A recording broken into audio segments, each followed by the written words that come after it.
Good afternoon. Round eve and game day. Carlton and Sydney at Marvel tonight. Can't wait for that. Two evenly matched sides. Hopefully we'll get a nail-biter. I'll be on tonight as well, Boundary. But a huge news day. The grand final time has been decided. Want to discuss some of the background of the women's pay deal. Also want to give you a bit of an insight into what's happening with the Tasmanian discussion at the moment in terms of the discussion between some of the clubs and the AFL. And there's been some big news this morning as well from the Bombers concerning McDonald-Tipungwuti. He's retired. I'll give you an insight into that. I've also got some news on the Giants, who are facing a bit of a flu crisis this week ahead of Mark McVeigh's debut game as the senior coach. And there's been an interesting concussion development as well, which I'll get to at the end of today's podcast. But the big news off the top is this year's grand final will be at the traditional MCG slot, 2:30 in the afternoon.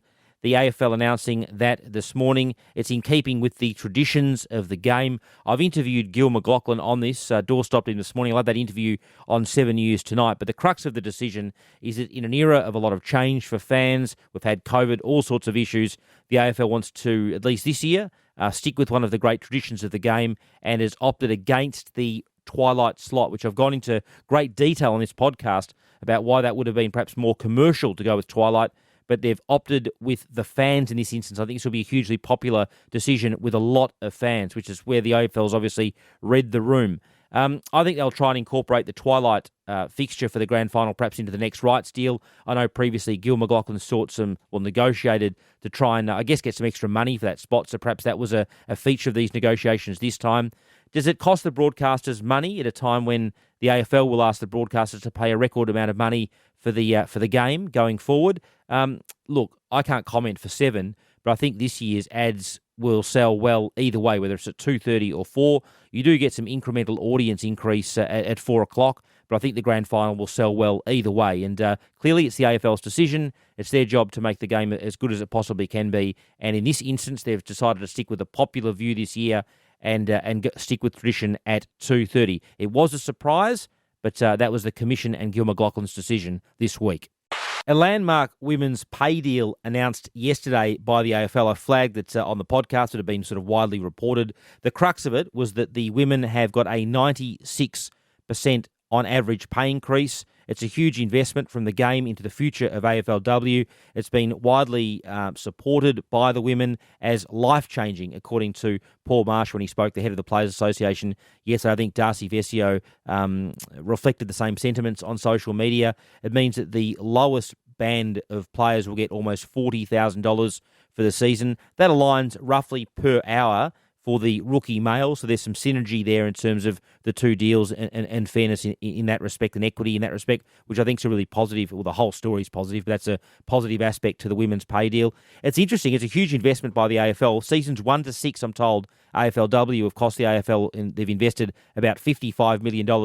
This year, for season 7, they'll invest roughly the same amount, $55 million. So the amount this year invested, covering the wages, the 4 new teams, effectively staging the 2 seasons in one, the AFL will spend about $55 million this year, and they've spent about $55 million in on aggregate in seasons 1 to 6.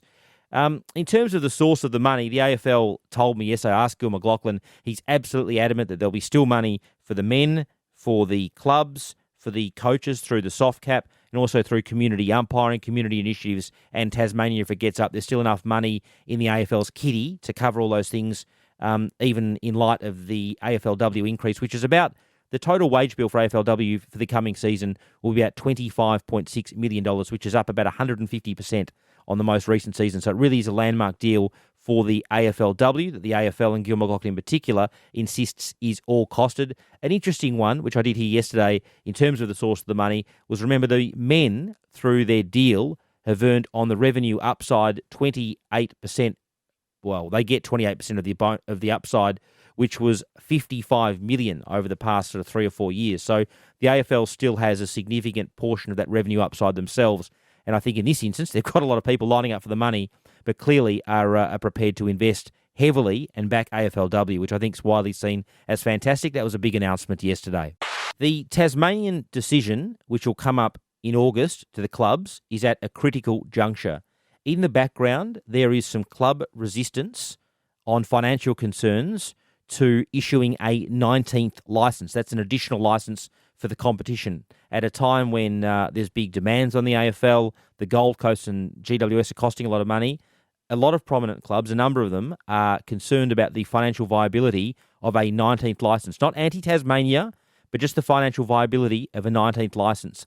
And I know at the moment and can report there's a lot of discussions going on between the AFL and those concerned clubs. And I won't single out the clubs. It's a bit unfair at the moment because they're mature commercial discussions happening in the background. I don't want to create some big anti-Tasmania thing. It's not what I'm trying to do. I'm just saying the concern is over the 19th licence, and the AFL is engaging in a lot of dialogue at the moment with clubs trying to address some of those concerns. My overall impression is the AFL is positive and quite ambitious about a 19th licence and Tasmanian side. Having said that, it needs the support of the clubs. And in the background at the moment, Gil McLachlan, I know, is working closely with some of those concerned clubs trying to address those issues. So that'll become certainly a huge discussion point in the next 2.5 months. But it's not anti-Tasmania. The issue is club concern, as I see it, over a 19th licence. What does that mean? Well, maybe the discussion at some point might be around whether Tasmania need to partner up with an existing club. It hasn't got to that point yet. The obvious existing club would be North Melbourne. That'll create a whole hoo-ha. It's a discussion that no one wants to have. Certainly Gil McLachlan doesn't seem to want to have it in his final year as the AFL CEO. No one's suggesting that North should move, but it's just coming to a critical juncture. That's what I'm reporting. Been a big news week for the Bombers. The truck, Ben Rattler, spoke yesterday. A lot of focus on their performance tomorrow night. There's been focus on their selection. Now, Ridley has COVID today, which will further impact their selection. But they stuck essentially with the side that got absolutely belted and frankly embarrassed by Sydney last week. Tommy Cutler's been omitted, a bit stiff. Caldwell's injured. Smith and Waterman come into the side. Now, Tipungwuti, Anthony McDonald-Tipungwuti, was training when I was out of the hangar. I watched him train yesterday with the main group, I might add. Not suggesting he was close to selection, but he was training in the contest work with the main group. This morning, he's retired from the game. That could best be described as a shock. We know that he'd obviously taken some time out of the game this year. I'm told from some Bombers sources this morning that Tip is telling them that he's the happiest he's ever been. He's happy with his decision. I know in the past he's spoken about, I'm told, starting a business and doing a few other things. But look, Anthony McDonald-Tipungwuti, a massive, massive talent. He's, I guess, grappled with footy a little bit this year in terms of his fitness and a few factors, but he has retired this morning, which does create a list spot at the Bombers. There'll be a lot of focus on them in Dreamtime tomorrow night against Richmond. The Bombers are the 16th side in the competition for giving up scores. Richmond score heavily, so it's going to be a big challenge for the truck, and in particular his midfield. They've got to get going and put their head over the ball tomorrow night. There's going to be a lot of focus on that. The Giants, they've got a flu running through the club this week. Leon Cameron was particularly sick, I'm told, after his final game. Even Toby Green's been battling the flu this week. I think he'll be right, I'm told by a source. But also, separately of the Giants, Mark McVeigh has taken over this week. And they've been struggling. So there's no knock on Leon Cameron's game plan. But I'm told McVeigh has already introduced some big changes this week. It'll be more positive, a more bold game plan this week. I think the previous sort of Cameron style was seen as a little bit boring. It'll be more attacking, I'm told, against West Coast on Sunday.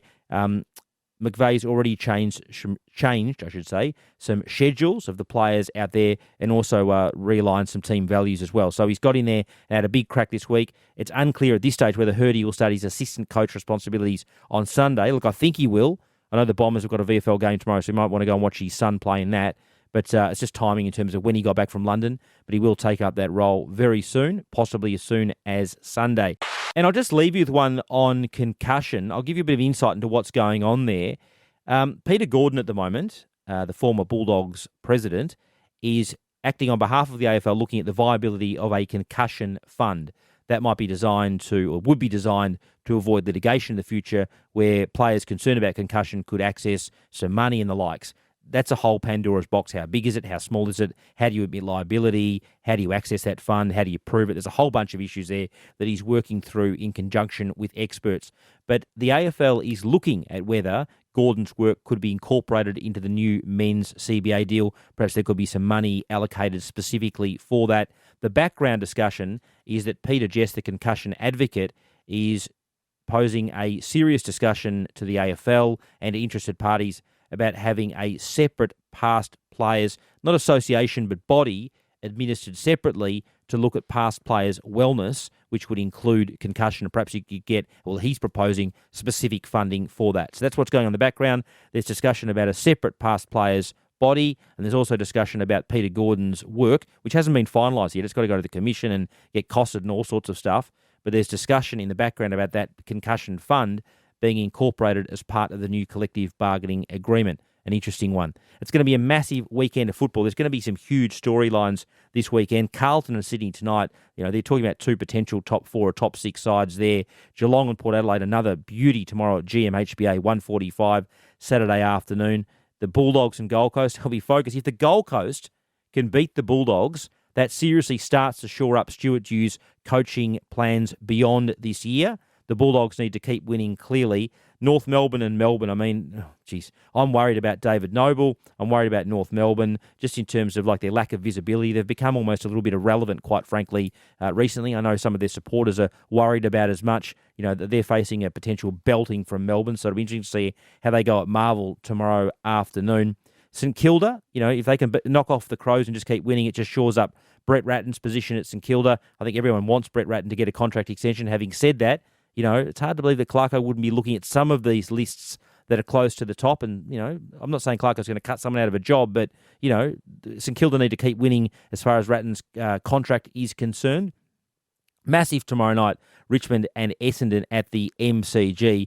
Dream time. Doesn't get any bigger than that. There's going to be so much focus on the Bombers' performance and how they put their head on the ball. And, just whether they're not soft tomorrow night. It's going to be tough tomorrow night, the Bombers. And it's obviously going to be led by the midfield. It'll be interesting to see how they... I was listening to a good discussion this morning, actually, in terms of where they all start in the midfield tomorrow night. Hawthorn and Brisbane, that'll be an interesting game. See how the Lions go. You'd have to be tipping them. And Fremantle and Collingwood. Collingwood face a tough assignment over in the West against Fremantle. They've been struggling a little bit, Collingwood, particularly without Brodie Grundy. And the Dockers, well, they were in form until they got beaten last week. So it'll be intriguing to see how the Pies perform in a difficult task over in the West. That concludes a big Friday podcast. I'll be on the boundary tonight. Don't miss Triple M footy over the weekend. I think it's going to be an intriguing weekend, particularly the focus on the Bombers. I'm looking forward to all the games. Don't forget to join us again on Monday. Thanks for joining us and listening this week. Triple M rocks football.